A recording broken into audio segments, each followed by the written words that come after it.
Guys, how are you? Hope you are doing great. This is Swati Singh, grammar connection. Guys, आज के video में आप लोगों को प्रोनाउन मींस सर्वनाम से रिलेटेड कुछ एग्जांपल्स बताऊंगी। प्रोनाउन क्या होता है, उसके कितने काइंड्स होते हैं, उसके डेफिनेशन, फिर एग्जांपल्स, ये सब मैंने अपने प्रोनाउन वाले वीडियो में बताया हुआ है। जिन लोगों ने वीडियो नहीं देखा है जाकर के देख ले, ताकि कॉन्सेप्ट अच्छे से समझ में आ जाए। आज के वीडियो में कुछ मैंने सेंटेंस लिए हैं और बताना है कि वो कौन से काइंड्स में आता है। गाइस, वीडियो में तक बने रहें। Let's begin. Right kinds of pronoun. Kinds of pronoun जो होते हैं 9 काइंड, वो हमें लिखना है from underline words of the sentence. एक सेंटेंस में जो वर्ड्स अंडरलाइन किया हुआ है उसको देख के आपको बताना है कि वो कौन सा प्रोनाउन है, उसे लिखना है। सबसे पहले हमारा आई एम यंग, मैं जवान हूँ। यहाँ पे किसको अंडरलाइन किया हुआ है? आई को अंडरलाइन किया हुआ है। आई मतलब मैं। तो जिसमें पर्सन की बात होती है, first person, second person, third person, वो पर्सनल प्रोनाउन होता है। कौन सा होता है? Personal pronoun. तो ये आई फर्स्ट पर्सन, आई भी फर्स्ट पर्सन होता है, तो फर्स्ट पर्सन की बात हो रही है, तो ये कौन सा प्रोनाउन हो गया? पर्सनल। तो हम यहाँ क्या लिख देंगे? Personal pronoun. क्लियर है? सेकंड है दिस बुक इज माइन, और यहाँ पे अंडरलाइन किसने किया हुआ है? माइन है, मतलब यह किताब मेरी है। तो दिस बुक इज माइन में माइन अंडरलाइन है। तो माइन बताना है कौन सा प्रोनाउन है। प्रोनाउन वर्ड के बाद होता है। तो माइन बता रहा है पॉजिटिव प्रोनाउन, जो अधिकार बताए, पोजीशन बताए, वह कौन सा प्रोनाउन होता है? पॉजिटिव। तो ये क्या हो जाएगा?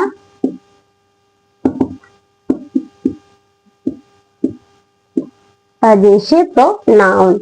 फिर हमारा दैट इज माई पेंसिल, वह मेरी पेंसिल है। दैट इज माई पेंसिल, यहाँ पे दैट है। तो यहाँ पे जिसको अंडरलाइन किया हुआ है उसको लिख के चलेंगे। मैंने ऑलरेडी बताया हुआ है। तो यहाँ माइन अंडरलाइन था, तो मैंने माइन को लिया, माइन से रिलेटेड प्रोनाउन को लिखा। अब हमारा दैट को अंडरलाइन किया हुआ है। तो दिस, दैट, दिस, दो, ये सब होता है हमारा डिमोन्स्ट्रेटिव प्रोनाउन, क्योंकि जब हम किसी भी पर्सन या थिंग को पॉइंट आउट करते हैं तो वो डिमोन्स्ट्रेटिव प्रोनाउन में जाता है।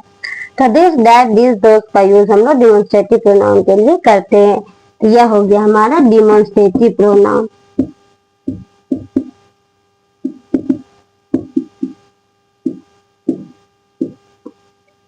व्हाट इज द मैटर, क्या मैटर है, इसमें व्हाट को अंडरलाइन किया है। तो व्हाट हमारा इंट्रोगेटिव है, क्वेश्चन कर रहा है, तो कौन सा हो जाएगा? Interrogative pronoun. तो सभी जानते हैं इंट्रोगेटिव प्रोनाउन हो या इंट्रोगेटिव एडजेक्टिव, जो क्वेश्चन करे वो इंट्रोगेटिव होता है।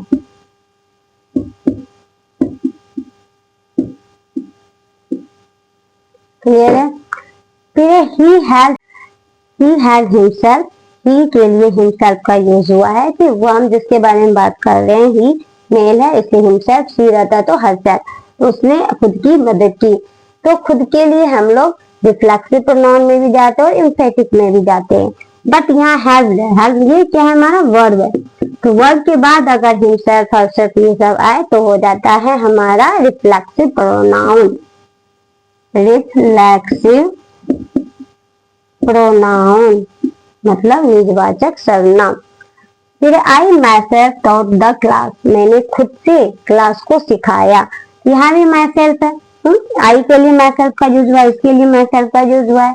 बट मैंने यहाँ भी हिमसेल्फ था, सेल्फ वाला, लेकिन मैंने क्या बोला? जब वर्ब के बाद रहे तो रिफ्लेक्सिव, जब सब्जेक्ट के बाद रहता है आई माई सेल्फ, हर सेल्फ, ये सब, तो वह एम्फेटिक प्रोनाउन हो जाता है। क्यों? क्योंकि एम्फेटिक मतलब होता है जोरदार। मतलब जब हम वाक्य को जोरदार बनाने के लिए इसका यूज करते हैं तो हम एम्फेटिक में जाते हैं।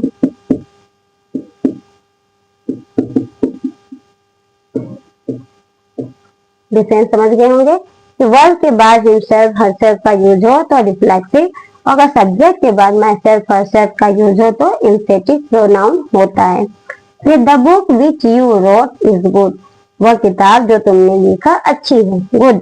तो यहाँ पे विच है, तब सब जानते हैं कि WH वर्ड क्वेश्चन बताता है तो इंट्रोगेटिव होता है। बट ये विच, सब, दैट, विच, वेयर, ये सब अगर सेंटेंस के बीच में हो तो वह हो जाता है हमारा रिलेटिव प्रोनाउन। कह रहा है कि द बुक, वो बुक जो तुमने लिखा, तो यहाँ पे इसका मतलब जो हो गया कि इस बुक से को रिलेट किया, जो वो लिख रहा है वो बुक, वो क्या है?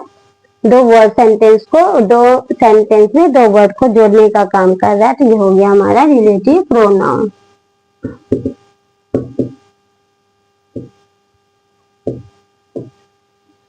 क्लियर है? रिलेशन बताया, दो वाक्यों को जोड़ने का काम करे, शब्दों को जोड़ने का काम करे। ऑल आर हैप्पी, सभी खुश है। यहाँ ऑल को अंडरलाइन किया गया, सभी खुश है। सभी में पता नहीं है कितने लोग खुश हैं, तो ये हो गया इंडिफिनिट। प्रोनाउन के टाइम्स में आता है इंडिफिनिट, तो ये हो गया इंडिफिनिट प्रोनाउन,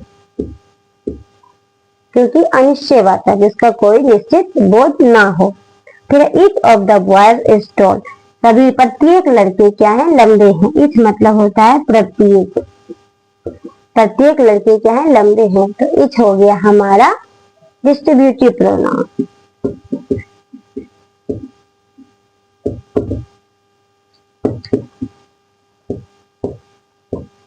ईच, एवरी, इधर, नेदर, ये सब हमारा डिस्ट्रीब्यूटिव प्रोनाउन होता है। तो गाइस इस तरह से क्वेश्चन को सॉल्व करने के लिए सबसे पहले हमें काइंड्स जानना होगा कि क्या प्रोनाउन के क्या काइंड्स होते हैं और को काइंड्स, कौन काइंड्स की डेफिनेशन क्या है, वो क्या बताते हैं। तब जाकर के आपका इस तरह का क्वेश्चन सॉल्व इजीली हो जाएगा। जैसे यहाँ आया था तो वो हो गया पर्सनल प्रोनाउन, क्योंकि पर्सनल पर्सन बताते हैं। वो किस माइंड, यहाँ पोजीशन बता रहा है तो हो गया हमारा positive pronoun. That is my pencil, this that this those क्या बताता है, डिमोन्स्ट्रेटिव, पॉइंट आउट करता है किसी पर्सन और थिंग को, इसलिए हो गया demonstrative. What is the matter, question कर रहे हैं तो क्लियर है, interrogative pronoun. He has himself, तो हिमसेल्फ हरसेल्फ ये सब इम्फेटिक में भी आता है और रिफ्लेक्सिव में भी, बट डिफरेंस मैंने बता दिया कि वर्ब के बाद आए हिमसेल्फ, ही हरसेल्फ तो रिफ्लेक्सिव, और सब्जेक्ट के बाद आए तो emphatic pronoun. The book which you write is good, which, that, where, ये सब अगर वर्ब सेंटेंस में वर्ड के बीच में हो तो रिलेटिव प्रोनाउन हो जाता है। ऑल आर हैप्पी, ये इसका मतलब कि अनिश्चितता का बोध हो रहा है, इसे हो गया इंडेफिनिट प्रोनाउन। फिर each of the boys is tall, प्रत्येक लड़के क्या है, लंबे हैं, तो इससे हमारा क्या हो गया, ये डिस्ट्रीब्यूटिव प्रोनाउन। तो गाइस आज के वीडियो में बस इतना ही। नेक्स्ट वीडियो में नेक्स्ट एग्जांपल लेके आऊंगा। आई होप आपको आज का वीडियो अच्छा लगा। वीडियो को लाइक करिए, शेयर करिए, चैनल को सब्सक्राइब करिए।